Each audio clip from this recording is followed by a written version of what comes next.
Je m'appelle Martine Vullien. Je travaille actuellement dans le domaine de l'accompagnement des dirigeants.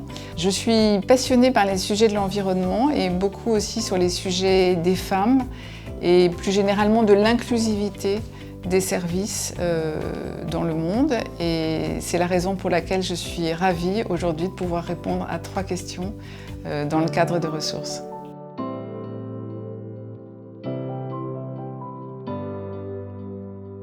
Les femmes ont un rôle très important dans le secteur informel, puisque en Afrique et au Moyen-Orient, le secteur informel est particulièrement développé. Il y a une très grosse partie de l'activité qui se fait dans le secteur informel. Et particulièrement en Afrique, j'aimerais insister sur ce chiffre, 90% des femmes qui travaillent dans le secteur informel. Les femmes ont un goût et une volonté pour entreprendre qui est énorme. En revanche, elles n'ont pas toujours les moyens qui leur sont accordés justement pour entreprendre.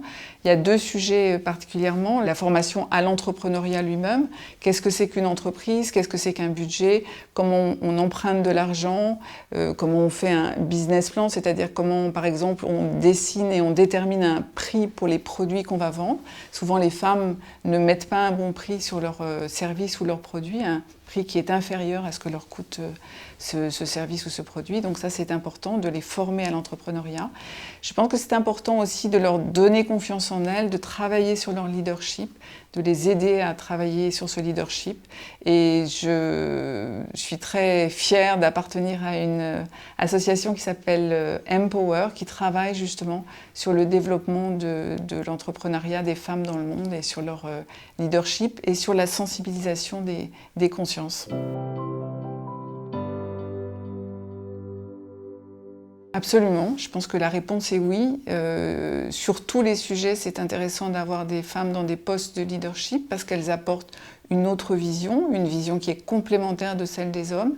Mais aussi, j'allais dire, dans les régions comme l'Afrique et le Moyen-Orient, ce qui est intéressant, c'est que les femmes ont un usage de l'eau très particulier parce qu'elles sont souvent en charge de leur famille. C'est elles qui vont se préoccuper de l'eau pour pouvoir faire la cuisine, boire de l'eau, utiliser de l'eau pour la santé, pour le lavage des mains, etc.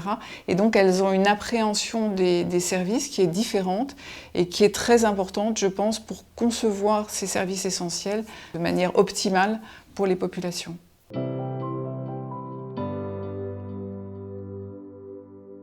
Je pense particulièrement à tout ce qui est des droits des femmes à entreprendre, à emprunter de l'argent, à avoir une activité économique.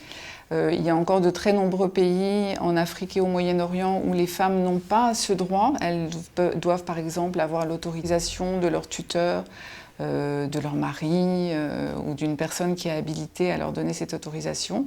Et je pense qu'il faut, par l'intermédiaire de la loi d'une part, et aussi par la sensibilisation des populations, des consciences, faire que les femmes puissent être autonomes, puissent entreprendre et contribuer à l'activité économique de leur pays.